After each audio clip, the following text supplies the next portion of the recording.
بسم اللہ الرحمن الرحیم رب زدنی علما۔ ہدایت النحو کا کتاب کا پہلا سبق۔ بسم اللہ الرحمن الرحیم الحمد للہ رب العالمین والعاقبۃ للمتقین والصلاۃ علی رسولہ محمد وآلہ واصحابہ اجمعین۔ بسم اللہ کا ترجمہ دیکھیں۔ میں شروع کرتا ہوں اللہ کے نام کے ساتھ، الرحمن جو بے حد مہربان ہے، الرحیم نہایت رحم والا ہے۔ یہاں پہ ایک بات ذہن میں رہے کہ زمانہ جاہلیت میں کاموں کو بتوں کے ناموں سے شروع کیا جاتا تھا، تو اس عادت کو ختم کرنے کے لیے اللہ پاک نے قرآن کی پہلی ہی آیت یہ نازل فرمائی کہ اقرأ بسم ربک الذی خلق، تو پڑھ اپنے رب کے نام کے ساتھ جس نے پیدا کیا۔ اس میں اللہ کے نام سے شروع کرنے کا حکم ہے کہ وہ عادت ختم ہو جائے اور اللہ کے نام سے ہر کام کو شروع کیا جائے۔ دوسری بات، آسمانی کتابیں بھی بسم اللہ سے شروع کی گئی ہیں، دوسری آسمانی کتابیں بھی، قرآن مجید بھی اور دوسری آسمانی کتابیں بھی۔ مگر یہ بات بھی ساتھ یاد رہے کہ بعض علماء کے نزدیک پوری بسم اللہ الرحمن الرحیم یہ قرآن میں نازل کی گئی ہے۔ باقیوں میں بسم اللہ تو تھی مگر یہ والی نہیں تھی، یہ قرآن میں، اور یوں سمجھیں کہ اس امت محمد کی خصوصیات میں سے ہے۔ قرآن اور امت محمد صلی اللہ علیہ وسلم کی خصوصیات میں سے ہے کہ ان کو یہ پوری بسم اللہ ملی ہے۔ جب پوری بسم اللہ الرحمن الرحیم نازل ہوئی تو ہمیشہ کے لیے انہی الفاظ کو پیارے پیغمبر صلی اللہ علیہ وسلم نے اختیار کیا اور ہمیشہ کے لیے یہی سنت ہو گیا۔ پہلے آپ صلی اللہ علیہ وسلم فرمایا کرتے تھے بسمک اللہ، تو آپ صلی اللہ علیہ وسلم نے اس کو چھوڑ دیا۔ اب دیکھیں کتنی بڑے مزے کی بات ہے کہ مذہب اسلام میں ہر چھوٹے بڑے ہر قسم کے کام کے شروع میں بسم اللہ الرحمن الرحیم پڑھنے سے ایک تو انسان کی توجہ اپنے خالق، اپنے مالک، اپنے رب، اپنے اللہ کی طرف ہو جاتی ہے۔ دوسرا، اس کے پڑھنے سے اللہ کی مدد کا فائدہ ملتا ہے، اور تیسرا سب سے بڑھ کر یہ کہ دنیاوی کام بھی دینی کام اور عبادت بن جاتا ہے۔ اس کو اس مثال سے سمجھیں کہ کافر بھی کھاتا ہے اور مسلمان بھی کھاتا ہے، مگر مسلمان کی بسم اللہ الرحمن الرحیم احسان الہی کی طرف توجہ دلاتی ہے کہ اللہ کا احسان ہے، اس نے ہمیں یہ کھانے کو دیا۔ اور جب احسان کی طرف توجہ جاتی ہے کہ اللہ نے ہم پہ فضل کرم احسان کیا، تو یہی بسم اللہ شکریہ بن جاتی ہے، شکرانہ بن جاتی ہے۔ مطلب یہ بندہ ہر وقت اپنے اللہ کی طرف متوجہ رہتا ہے۔ بسم اللہ ہر کام کے ساتھ پڑھ کر گویا بسم اللہ کی برکت سے ہر وقت مسلمان عبادت میں رہتا ہے۔ بسم اللہ کا فائدہ سمجھنے کے بعد اب بسم اللہ کے شروع میں بازر بی ہے، یہ حرف جارہ ہے۔ تو بازر بی حرف جارہ کبھی مصاحبت کے لیے ہوتا ہے جس کا معنی ساتھ، یعنی اللہ کے نام کے ساتھ۔ کبھی یہ استعانت مدد مانگنے کے لیے ہوتا ہے، مدد لینے کے لیے ہوتا ہے، یعنی اللہ کے نام کی مدد لے کر۔ اور یہاں پر اس کو یا تو تبرک بمانے برکت لینا، برکت مانگنا، تو اللہ کے نام کی برکت سے۔ تو یہاں پہ ان تینوں اعتبار سے اس باجارہ کو استعمال کیا جا سکتا ہے۔ مصابت کا معنی بھی لے سکتے ہیں، استعانت مدد کا معنی بھی لے سکتے ہیں، تبرک برکت کا معنی بھی۔ جس کام یا فعل سے پہلے بسم اللہ پڑھی جائے تو اسی فعل کا صیغہ وہاں پہ محذوف مان لیا جاتا ہے، مان لینا چاہیے۔ جیسے لکھنے سے پہلے اکتبو بسم اللہ الرحمن الرحیم، تو یہ جار مجرور متعلق اکتبو کے ہو جائیں گے۔ یا آکلو کھانے سے پہلے تو جار مجرور متعلق آکلو کے ہو جائیں گے، پڑھنے سے پہلے اقراؤ تو جار مجرور متعلق اقراؤ کے ہو جائیں گے۔ یہ تو وہ ہے کہ جو آپ کام کرنا چاہتے ہیں اسی کا صیغہ بنا لیں اور اس کو معذوف مان لیں، یا پھر عام روٹین میں اشرعو میں شروع کرتا ہوں یا ابداؤ میں ابتدا کرتا ہوں۔ تو یہ دو میں سے اگر کوئی ایک مان لیں ہمیشہ کے لیے تو یہ ہر جگہ چل جائے گا، ہر کام شروع کیا جاتا ہے، ہر کام کی ابتدا ہوتی ہے۔ تو اشرعو یا ابداؤ جو نکالیں گے تو یہ جار مجرور متعلق ان کے ہو جائے گا۔ ایک اور بات، جار مجرور ملا کر متعلق بناتے ہیں اشرعو کے یا ابداؤ کے، تو اگر اس اشرعو ابداؤ کو ہم بعد میں نکالیں، محذوف بعد میں مانیں، بسم اللہ پہلے پڑھیں، تو جار مجرور متعلق مقدم بنائیں اور اشرعو ابداؤ یا اکتبو یا آکلو یا اقرؤ ان کو اس بسم اللہ کے بعد محذوف مانیں، تو یہ زیادہ بہتر ہے، کیونکہ جار مجرور متعلق مقدم بن جائے گا، پہلے آنے والا بن جائے گا، تو اللہ کا نام شروع اور اول میں ہی رہے گا۔ یعنی یوں ترکیب کریں گے، باجارہ اپنے مجرور اسم اللہ الرحمن الرحیم سے مل کر متعلق مقدم اور یہاں پر اشرعو فعل محذوف مؤخر، تو اشرعو فعل اسم انا ضمیر فاعل، اشرعو فعل محذوف اپنی انا ضمیر فاعل اور متعلق مقدم سے مل کر جملہ فعلیہ خبریہ ظاہراً لفظاً اور معناً جملہ انشائیہ ہوا۔ یہ بات کرتے ہوئے، ابھی ترکیب کرتے ہوئے ایک بات ذہن میں آئی ہے، اس کو بھی یاد رکھ لیا جائے۔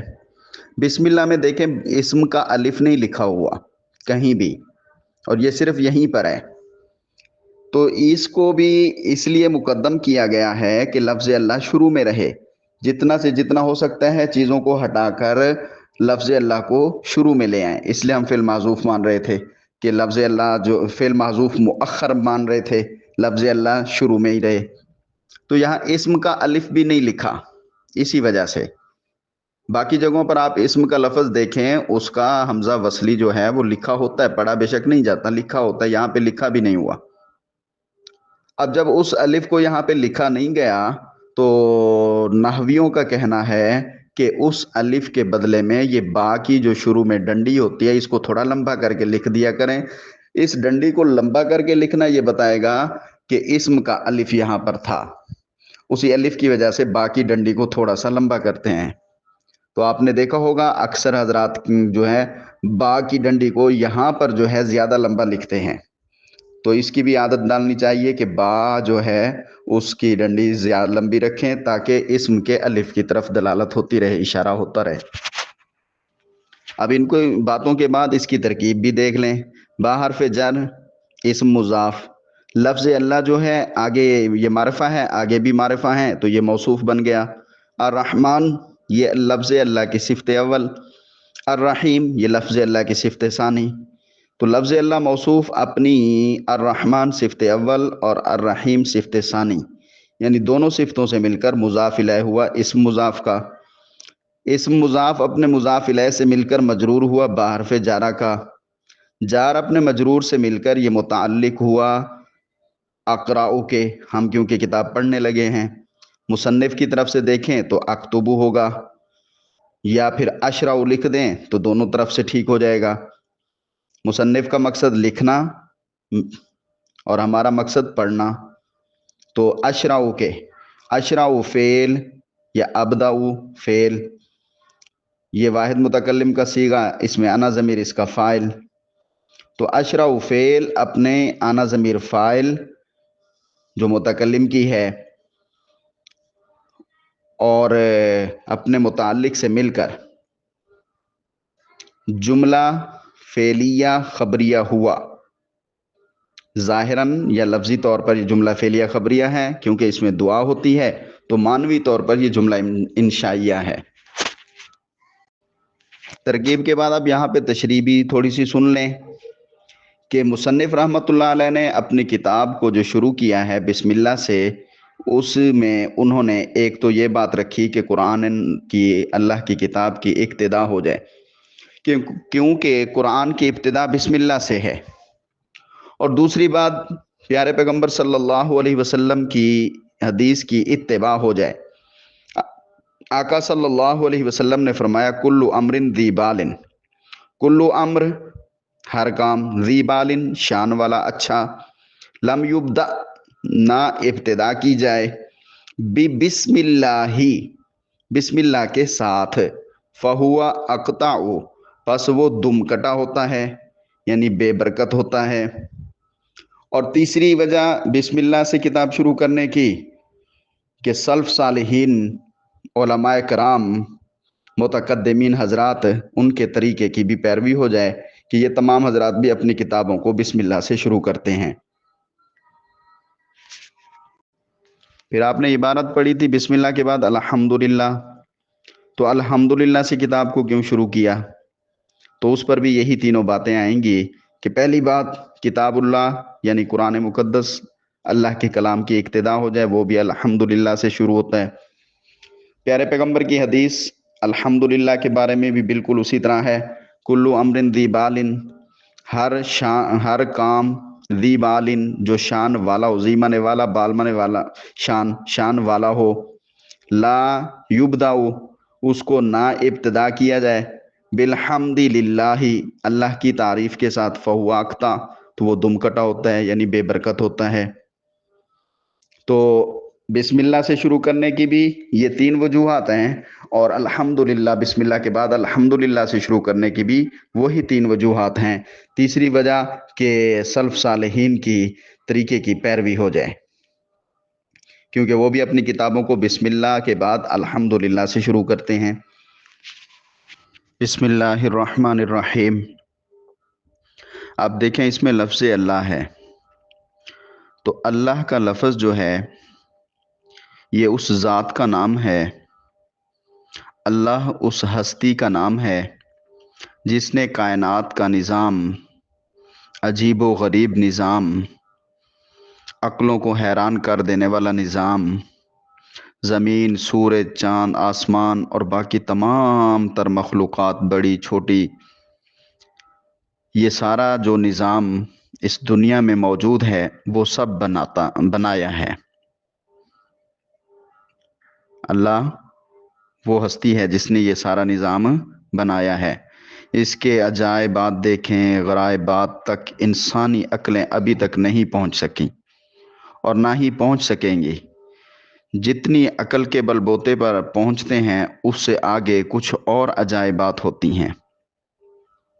اللہ وہ ہستی ہے جو تمام صفات کمال کی مالک ہے، وہ واحد ذات ہے، وہ ایک ہے، کوئی اس کا شریک اور ساتھی نہیں ہے، قدیم ہے، ہمیشہ سے ہے، اور ازلی اور ابدی ہے، یعنی اسے فنا نہیں آئے گی کبھی بھی۔ جس نے یہ ساری عجیب غریب دنیا کا نظام انسان کے لیے بنا دیا، جبکہ انسان کو ان سب سے نفع حاصل کر کے اپنی عبادت اور دوسرے عالم یعنی قیامت اور آخرت کے لیے پیدا فرمایا ہے۔ جس نے، اس ذات کا نام ہے اللہ، جس نے نبیوں کے واسطے سے دین، مذہب اور راستہ بھی عطا فرمایا ہے تاکہ اللہ کی محبت، خالق کی محبت باقی تمام چیزوں، جان، مال، اولاد، بیوی، بچے، تمام تر مخلوق پر غالب رہے۔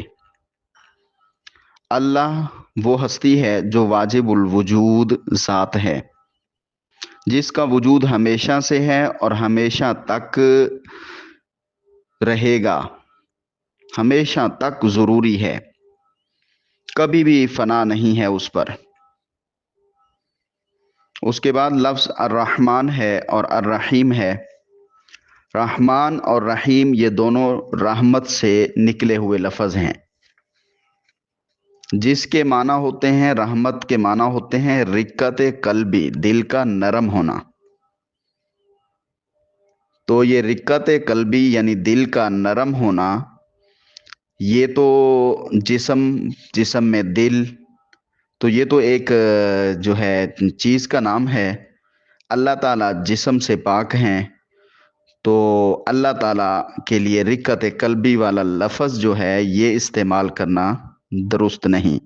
اللہ کیونکہ جسم سے بری ہیں، اس لیے یہاں پر رب کے لیے یہ لفظ جب استعمال ہوئے ہیں تو ہمیں وہ کہنا چاہیے جو اللہ کے حق میں صحیح ہو، اور وہ رقت قلبی کا جو مفہوم ہے وہ اللہ کے لیے بولا جائے گا۔ رقت قلبی سے مفہوم کیا ہوتا ہے، دل کی نرمی سے کیا مقصد نکلتا ہے؟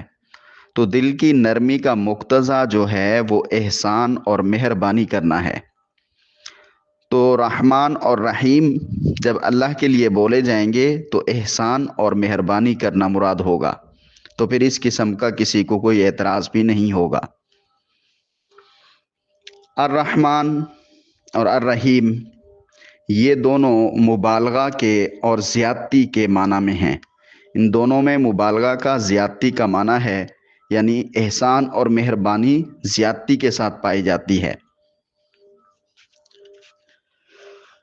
یا یوں سمجھیں کہ اس کے ترجمے میں بہت زیادہ مبالغہ کے صیغہ ہیں، تو ان کے ترجمہ میں بہت زیادہ، بے انتہا، انتہائی یہ لفظ لگے گا۔ اور یہاں پر رحمان کے معنی ہیں عام رحمت کے، جس کی رحمت مسلمانوں، کافروں، تمام تر مخلوقات پر عام ہے۔ اور رحیم کے معنی ہیں تام الرحمتی، مکمل رحمت کے۔ تو تام الرحمت کا مطلب یہ ہے کہ اللہ کی رحمت پوری پوری کامل اور مکمل ہوگی، وہ صرف مسلمانوں پر ہوگی قیامت کے دن۔ تو رحمان کا تعلق دنیا کے ساتھ ہے اور رحیم کا تعلق آخرت کے ساتھ ہے۔ رحمان جس کی رحمت عام ہو، سب کو مل رہی ہو، رحیم جس کی رحمت مکمل ہو، کامل ہو، جس میں پھر کسی قسم کا کوئی غم، کوئی دکھ، کوئی پریشانی، کوئی بیماری نہ ہو۔ تو رحمان عام الرحمہ، رحیم تام الرحمہ۔ پھر رحمان کے لفظ پر یہ بات بھی یاد رکھیے کہ رحمان کا لفظ صرف اللہ کی ذات کے ساتھ خاص ہے، کسی اور پر اس کو نہیں بول سکتے، اس لیے اس کا تثنیہ کا اور جمع کا صیغہ نہیں آتا، رحمان کا تثنیہ اور جمع نہیں آتا، وہ صرف ایک اللہ کی ہستی کے لیے، اللہ کی ذات کے لیے ہے۔ رحیم جو ہے تام الرحمہ، مکمل رحمت، پوری پوری رحمت، پوری پوری ہمدردی والا لفظ، یہ جو ہے یہ اللہ کے علاوہ کے لیے بھی استعمال ہوا ہے، کیونکہ کسی شخص میں کسی کے لیے پوری پوری رحمت اور پوری پوری ہمدردی پائی جا سکتی ہے۔ یہی وجہ ہے کہ نبی کریم صلی اللہ علیہ وسلم کے لیے بھی قرآن مجید میں رحیم کا لفظ استعمال ہوا ہے، وَبِالْمُؤْمِنِينَ رَؤُوفٌ الرحیم۔ آپ صلی اللہ علیہ وسلم مومنین کے لیے پوری پوری ہمدردی کرنے والے ہیں، پوری پوری مہربانی کرنے والے ہیں۔ شروع کلام میں اللہ تبارک و تعالی نے اپنے نام لفظ اللہ کے ساتھ رحمان اور رحیم، رحمت والی دونوں صفتیں بول کر، بتا کر، کہلوا کر اس طرف اشارہ کر دیا کہ اللہ کی رحمت کی جو صفت ہے، مہربانی کی، احسان کی جو صفت ہے، یہ سب پر مقدم ہے۔ حدیث مبارکہ میں بھی آتا ہے کہ اللہ تبارک و تعالیٰ فرماتے ہیں کہ میری رحمت میرے غصے سے مقدم ہے۔ سبقت رحمتی، میری رحمت سبقت لے گئی، مقدم ہو گئی، آگے بڑھ گئی، علی غضبی، میرے غصے پر، غضب پر۔ اللہ اکبر۔ اللہ تبارک و تعالیٰ، اصل بات تو یہ ہے کہ اللہ کا ارادہ اپنی رحمت سے انسانوں کو نوازنے کا ہے، مگر افسوس کہ بندہ ہی اس کی رحمت سے دور بھاگے، اس کی رحمت سے دور بھاگنے والے کام کرے۔ یا اللہ ہمیں اپنی رحمت کا مستحق بنا، اپنے غضب اور غصے سے ہمیں محفوظ فرما۔